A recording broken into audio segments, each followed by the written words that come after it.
Mesdames et messieurs, chers téléspectateurs, bienvenue dans cette grande édition du journal universitaire qui clôture la semaine. Débutons cette édition par la cérémonie de la soutenance publique de la thèse de doctorat du chef des travaux Dosité Gukamba de la faculté des lettres et sciences humaines de l'Université pédagogique nationale. Travail intitulé La société congolaise mise à l'épreuve de la plume, lecture socio-critique avec considération sémiotique de l'œuvre romanesque de Prosper Gubatika Wamudiwamba Vanella. C'était le mercredi 24 septembre 2025 au sein de cette institution universitaire. Suivez ce reportage de Beni Boutou, Steven Thieya et Georges Ndilumbi. La société congolaise mise à l'épreuve de la plume, lecture socio-critique avec considération sémiotique de l'œuvre romanesque de Prosper Gubarika Wamudiwamba Vanella. C'est le titre de cette thèse de doctorat soutenue publiquement par le chef des travaux Dosité Gukamba de la faculté de lettres et sciences humaines de l'UPN. Démontrer le rapport homologique entre la société congolaise fictionnelle et la société congolaise réelle a été l'objectif principal poursuivi par le travail tel que mentionné par les candidats qui a enrichi son argumentaire en relevant que les 6 romans étudiés, notamment Péril en la demeure, Rendez-la-moi, Marose mettant en exergue une société romanesque très mal gérée, vouée à des soubresauts divers qui marquent sa paranoïa et qui nécessitent sa reconstruction profonde. L'auteur, par plusieurs moyens, décrit et dénonce les antivaleurs qui sont à la base de cette grave crise qui affecte la société congolaise mise à l'épreuve de la plume. Après évaluation du travail et la délibération à huis clos, l'impétrant a réussi avec mention la plus grande distinction. De ces faits, le secrétaire général à la recherche de l'UPN lui a conféré le grade académique pour la jouissance de son nouveau titre. Face à cette réalité que propose les travaux, l'heure du jour précise. Nous demandons l'autopsie de notre classe politique, de nos services de sécurité, de tous les services qui peuvent en tout cas exister, afin de dénicher les tireurs de ficelles. L'Institut supérieur d'informatique, programmation et d'analyse ISIPA a lancé le 25 septembre 2025 son séminaire institutionnel de bilan et de préparation académique, placé sous le leadership du président directeur général Martin Ekanda Odimba. Cette rencontre stratégique a réuni le cadre scientifique et administratif de l'institution avec pour objectif d'évaluer l'année 2024-2025 et de poser les jalons d'une rentrée académique 2025-2026 performante et innovante. Blaise Boucha signe ce reportage.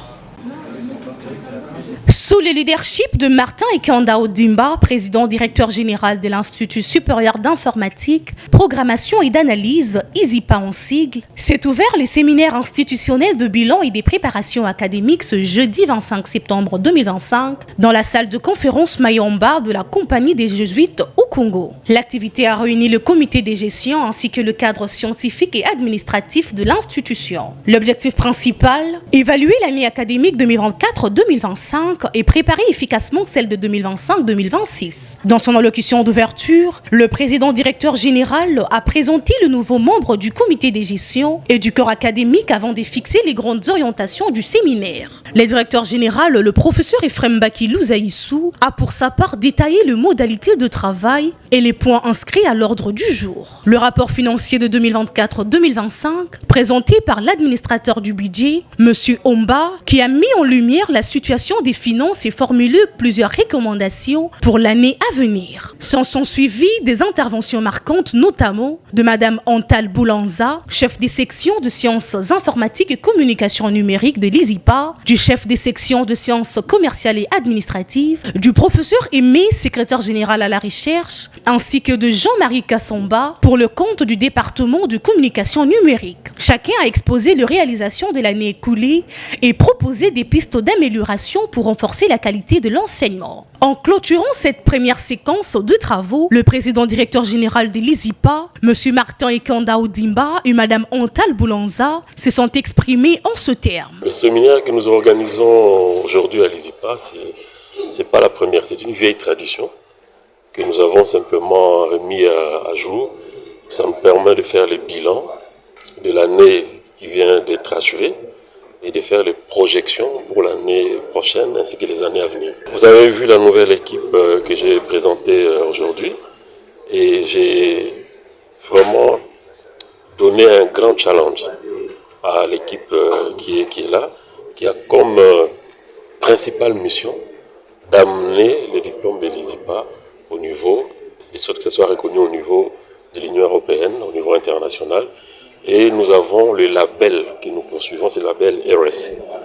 Et c'est la raison pour laquelle, par exemple, vous venez de parler avec notre nouveau secrétaire général académique, le professeur Najim, qui vous a également donné ses impressions. Il a comme principale mission, avec toute l'équipe de l'ISIPA qu'il a trouvé sur place, pour pouvoir nous amener à avoir ces labels-là. C'est pour le bien-être de la population, de la jeunesse, notre jeunesse. Parce que cela implique une formation de qualité, cela implique un personnel de qualité, les personnels, les enseignants, les administratifs, cela implique les salles de machines, le laboratoire à la hauteur, ce que nous avons déjà réuni aujourd'hui. Donc nous allons aller dans cette mission-là. Je pense avec toute mon équipe, nous allons y arriver. Mon intervention aujourd'hui consistait un peu à prévoir les réalisations de l'année dernière, de parler des défis qu'on a eus par rapport à la réalisation de notre programme et aussi de voir les projections pour l'année académique prochaine, quel projet on va avoir, qu'est-ce qu'on doit améliorer en fait. Ce séminaire qui se poursuivra jusqu'au 29 septembre 2025 ne se limite pas à un simple exercice de planification. Il se veut un véritable levier stratégique afin de transformer l'expérience de l'année écoulée en atout concret pour une rentrée académique 2025-2026 performante, cohérente et innovante.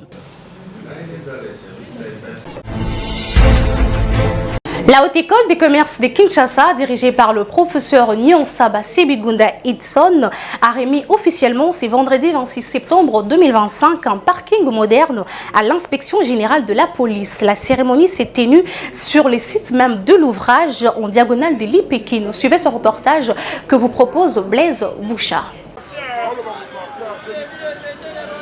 Poursuivant le travaux d'aménagement et d'assainissement de son site, la Haute École de commerce de Kinshasa a transformé en un temps record l'espace situé à l'extrême gauche de son campus en diagonale de l'Ipekine. Autrefois occupé par des changeurs de monnaie et des opérateurs de saisie, ce site accueille désormais un parking moderne au bénéfice de l'Ipekine et de la Haute École de commerce de Kinshasa. Dans son allocution, le directeur général de la Haute École de commerce de Kinshasa, le professeur Nyonsaba Sebigunda Edson, a salué l'initiative du chef de l'État visant l'assainissement des grandes artères de Kinshasa portée par le gouvernement provincial. Il a rappelé que ce projet s'inscrit dans la vision de la ministre de l'enseignement supérieur universitaire, recherche scientifique et innovation, professeur docteur Sombo-Safi Ayane Marie-Thérèse, qui encourage les établissements à rayonner à travers la modernisation et la salubrité. Nous sommes très réjouis de nous retrouver dans ce cadre debout comme des militaires parce que nous nous inscrivons dans un cadre de l'action. Pour rappel, si vous circulez les rues, les avenues de la ville-province de Kinshasa, le chef de l'État a lancé un grand programme d'assainir la ville-province de Kinshasa, qu'elle soit propre. Et la province est en train de s'y atteler.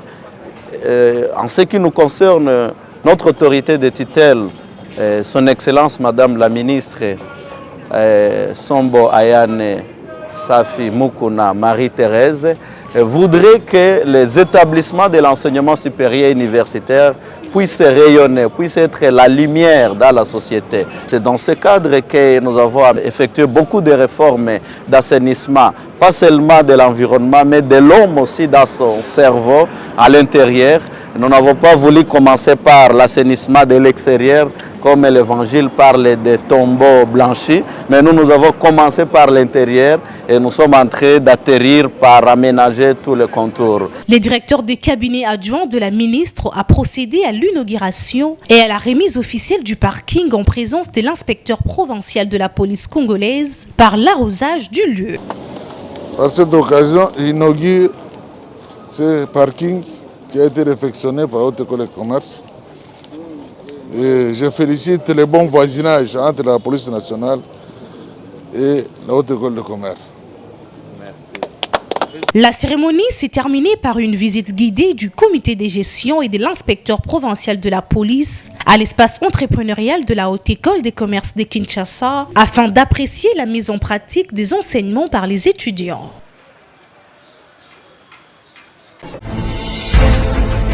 À présent, suivez ce communiqué qui nous parvient de la Haute École des commerces de Kinshasa. Communiqué du secrétariat général académique de la Haute École des commerces de Kinshasa. Objet, mise en garde contre les réseaux malveillants perturbés par la numérisation des inscriptions. Le secrétariat général académique de la Haute École des commerces de Kinshasa tient à informer à la communauté estudiantine, le personnel académique, scientifique, administratif, technique et ouvrier, ainsi que l'opinion publique qu'il se désolidarise totalement de tout réseau ou individu impliqué dans l'escroquerie des étudiants lors des opérations d'inscription et des validations de dossiers. Depuis le lancement de la campagne d'inscription 2025-2026, certains individus mal intentionnés se livrent à des pratiques frauduleuses visant à soutirer de l'argent aux étudiants et à s'aimer la confusion dans le processus académique. Le secrétaire général académique condamne fermement ces actes qui ternissent l'image de l'institution et compromettent l'égalité des traitements des candidats. Afin de garantir la transparence et la traçabilité, le secrétaire général académique soutient sans réserve la mise en œuvre du système de numérisation et des validations informatisées des inscriptions. Invite les étudiants à n'effectuer leurs opérations qu'à travers les canaux officiels publiés par la direction des services académiques et communiqués par le secrétaire général académique.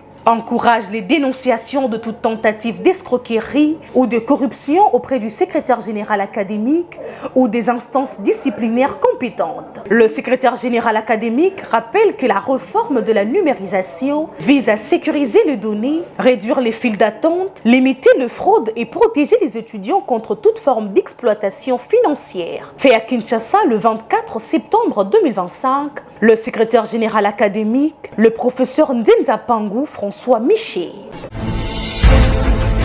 Le VVFisme et présentation des œuvres de l'écrivain Willy Kangulomba, c'est les thèmes de la conférence débat organisée le mercredi dernier au lycée Kivuvu Kisiama à Banzamboma dans la province du Congo central. Tout s'est déroulé dans la satisfaction devant les élèves et les enseignants de cette école. Christian Tupomba et Deborah Kabwajika nous ont représentés.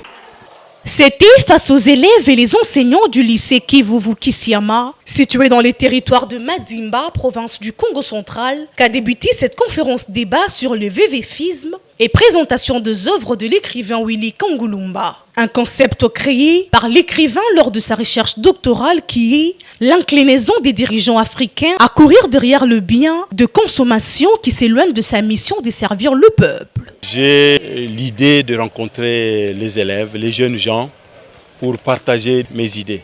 Et particulièrement autour du concept que j'ai forgé, le concept du VVFisme, pour qu'ils puissent bien comprendre et interpréter la réalité qui les entoure. Ce que je vise en venant parler du VVFisme aux élèves et aux enseignants, c'est de les sensibiliser par rapport à ce phénomène que je considère comme le troisième pire fléau que l'Afrique ait connu après l'esclavage et la colonisation. Nous voulons faire prendre conscience que la vie que nous menons, nous ne la méritons pas. Notre pays est suffisamment riche, on dit même que c'est un scandale géologique, mais le niveau de vie que nous menons est horrible, ignoble et en deçà de ce que nous pouvions attendre. Et cela, la cause pour moi, c'est le VVFisme. Et donc, nous voudrions faire prendre conscience pour que les choses changent, pour que les mentalités changent, pour que la chose publique soit gérée de façon raisonnable et équitable, pour que chacun, le concitoyen, se retrouve. C'est ça l'objectif. Après plusieurs échanges avec les apprenants, l'écrivain Kangulomba Willy a fait une brève présentation de ses œuvres romanesques portant sur Attendez-les, demain dans demain, qui renouvelle la remise en cause d'une Afrique résignée face à l'incapable et de réveiller la conscience de demain. Maman nationale et le roman Bendabika haute tension qui témoigne d'une maîtrise des techniques de l'écriture par son auteur et se veut l'invitation de se prendre en charge. Tout commence bien, finit bien, dit-on. Une photo des familles et la danse ont caractérisé cette activité. Satisfait du déroulement et la compréhension du concept VVFisme créé par l'écrivain Willy Kongulumba, quelques enseignants et élèves du lycée Kivuvu Kisiama ont livré leurs impressions au micro de Deborah Kabwajika et Christian Chipomba. D'abord, le VVFisme, c'est un fléau. Et ce fléau doit être combattu à tout prix. Et ce que le professeur a fait aujourd'hui, nous sommes très heureux et très reconnaissants parce que le mal doit être attaqué à la racine. Si tout le monde comprend que la société congolaise doit être déVVFisée, je crois que tout peut changer. Pour nous, c'est une fierté parce que le message est passé. Nous sommes obligés d'éduquer cette jeunesse qui va nous remplacer demain après-demain. Et avec le thème du VVFisme, je crois, c'est une manière de conscientiser les gens, élèves, enseignants et tout le monde, parce que c'est vraiment un mal. Comme l'a dit le conférencier principal, le professeur Willy Kongulumba. Et que j'ai retenu du VVFisme, d'abord c'est un mot qui venait d'être créé. Et petit à petit, ça pourrait peut-être s'introduire dans des dictionnaires comme sur le net. Ce mot nous a permis un peu à comprendre certains facteurs de la vie que nous ignorons tous. J'ai retenu que le VVFisme, c'est un concept créé par l'écrivain. Il a exploité de mots. J'ai aussi appris de nouveaux mots que je peux utiliser dans mon expression. Vainqueurs ou victimes de nos relations pratiques pour l'harmonie rationnelle, c'est l'intitulé de l'ouvrage de l'écrivain Moussa Moupassa qui a fait l'objet de l'entretien entre l'auteur du livre et le journaliste du journal universitaire le jeudi dernier. Opokiaku et Serge Mbouyi vous proposent cet extrait de l'émission. Vous n'êtes pas venu annoncer un événement, mais vous êtes venu annoncer une bonne nouvelle sur le plan littéraire. Vainqueurs ou victimes de nos relations, guide pratique pour l'harmonie relationnelle. Tout à fait. Pourquoi ce titre? Ce titre est très révélateur. Ce titre ne se limite pas simplement à dire qui est victime, qui a tort, qui a raison. Il s'agit vraiment de relever la question suivante. Est-ce que nos relations nous réussissent? Savoir est-ce que nous subissons nos relations ou est-ce que nous sommes en train d'avoir des résultats positifs en ce qui concerne nos relations? Est-ce que nos relations nous propulsent dans l'atteinte de nos objectifs ou les relations nous freinent et nous bloquent quelque part? Et on parle aussi de la gestion de nos relations parce que parfois les gens vont penser que c'est juste le fait d'avoir des bonnes ou des mauvaises relations qui font qu'on échoue ou on réussit dans les relations. Parfois, il s'agit de mieux gérer nos relations. Parfois, nous avons une bonne gestion ou une mauvaise gestion de nos relations. Donc, vainqueur ou victime nous parle vraiment des effets, des résultantes de la façon dont nous gérons nos relations et la façon dont nous comprenons nos relations. Sur ce plateau, je ne suis pas seul, je le partage avec mon confrère Elikia Hop. Il s'agit de quelles relations, Monsieur Moussa? Il s'agit des relations en général, que ce soit des relations familiales, des relations amicales, professionnelles et même amoureuses. Les relations sont au centre de notre bonheur. Donc, quelque part, l'effet de tous ces genres de relations-là a un impact positif ou négatif dans nos vies. Au regard du titre de votre ouvrage, c'est vainqueur ou victime de nos relations, c'est vraiment très fort. Pouvez-vous nous expliquer ce que vous entendez par vainqueur ou victime dans les contextes relationnels? Vainqueur ou victime dans le contexte relationnel, il s'agit vraiment de savoir l'effet ou l'impact que les relations ont dans nos vies. Parce que les relations sont un sujet qui touche notre estime, qui touche notre identité. Et donc, c'est vraiment une analyse profonde afin de réaliser jusqu'à quel point nos relations nous affectent-elles. Donc, est-ce qu'elles nous amènent, elles nous tirent vers le haut ou vers le bas? Est-ce que la façon dont nous gérons nos relations fonctionne ou pas? Donc, c'est important de faire ce constat-là, au lieu juste d'aller de façon hasardeuse.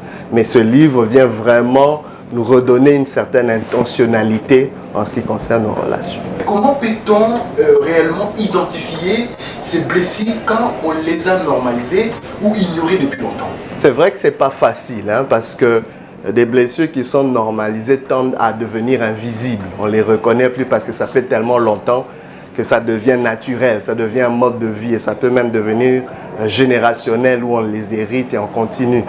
Mais l'une des façons où on peut reconnaître qu'on est blessé ou reconnaître ce type de blessure, c'est par une prise de conscience. Une prise de conscience qui vient par le fait qu'on est exposé à certaines lumières, c'est-à-dire soit des nouvelles connaissances, des révélations, ou en étant exposé à des relations beaucoup plus saines qui viennent confronter notre dysfonctionnement. Mais un autre indice aussi, c'est la douleur que nous avons intérieurement. Parce qu'une douleur est souvent un indicateur qu'une blessure n'a pas été guérie. Monsieur Moussa Moupassa, oui, vous connaissez le contexte congolais. Où vous évoquez dans votre publication, vous parlez du pouvoir du langage. Et le langage est à la base des séparations, s'il faut le dire, des relations interinstitutionnelles, des relations interpersonnelles, même au niveau du pouvoir. Est-ce que votre publication est un outil qui vient apporter un plus pour essayer de renforcer encore les relations au niveau du pouvoir, où les uns ne respectent pas les engagements, ou les uns ne respectent pas les relations au niveau du pouvoir? C'est une très bonne question, une très belle problématique. Je pense que ce livre est un guide pratique. Il amène des outils qui peuvent aider justement à mitiger les risques qu'engage justement ce genre de langage dysfonctionnel. Parce que ce livre vient éveiller l'effet et l'impact de notre langage au niveau de notre relation. Parce que notre état, notre langage révèle notre état intérieur. L'état de victime ou de vainqueur dans nos relations est manifesté par le langage que nous avons. Donc c'est important d'abord de reconnaître les effets nocifs de ce langage-là. C'est peut-être un langage qui est négatif, un langage qui est peut-être dépendant, un langage qui est peut-être dysfonctionnel, tordu ou qui n'est pas vrai. Donc on voit les effets. D'abord, ce livre vient nous montrer comment faire un inventaire. Vous avez parlé sur le rôle de la famille comme berceau de modèle des relations. Alors par là, on peut toucher sur qu'est-ce qu'on peut faire lorsque l'héritage familial, justement la source principale de nos dysfonctionnements relationnels. C'est quelque chose de très pertinent que vous êtes en train de mentionner là. Parce que comme je le disais un peu plus tôt, les gens ont parfois tendance à subir leurs relations. Et quand il s'agit des familles, j'ai un dicton que je mentionne même dans ce livre: dépassez vos origines, mais ne les oubliez pas. Vous voyez? Tout le monde a une source, mais nous ne sommes pas appelés à finir dans nos sources. Vous voyez, le fleuve Congo a une source, mais le fleuve a une embouchure ailleurs. Il commence quelque part, mais il va ailleurs. Il n'est pas en train de revenir à sa source. Vous voyez? Alors, nous avons une source. Même si cette source est un dysfonctionnement, comme la famille, c'est important de revisiter nos fondations familiales. La prise de conscience est très importante. Alors, comment faire pour trouver un bon partenaire quand on veut s'engager à une relation? La première des choses, c'est d'abord avoir une très bonne relation avec soi-même. C'est la base de tout. Beaucoup de gens veulent embarquer tout de suite dans un partenariat, que ce soit en affaires ou en amour. Mais parfois, soyez d'abord en partenariat avec vous-même. Soyez d'abord en amour avec vous-même. Quelles sont vos valeurs? Quelle est votre identité? Qui êtes-vous? Les philosophes ont toujours dit, connais-toi toi-même. Beaucoup de gens s'ignorent. Alors, de cette base-là, vous pourrez évaluer avec qui entrer en partenariat, avec qui entrer en relation. Actuellement, les auteurs, quand ils publient comme ça, ils s'attendent à quelque chose sur le plan financier. Où est-ce qu'il faut trouver ces livres? C'est à quel prix? Ce livre se vend au prix de 20 $ et présentement, il est disponible sur Amazon en ligne, mais il est aussi disponible partout où je me déplace. Généralement, je suis à chaque mois à la délégation Wallonie-Bruxelles, où je présente des ateliers. Donc à ce moment-là, les gens peuvent aussi se procurer ce livre. Sinon, les gens peuvent simplement m'écrire. Mon numéro est dans le 243 98 604 16 11.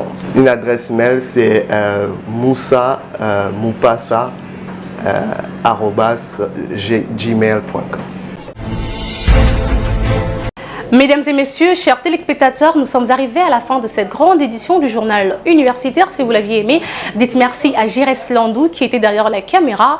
Une réalisation du docteur Emmanuel Lema, assisté par Elim Massoudi, Rebecca Matoula et Tchiadila Siliamit, toujours sous la coordination de l'honorable André Mouchongo Machara. Quant à moi, je vous dis au revoir et bonne suite de programme sur nos chaînes partenaires.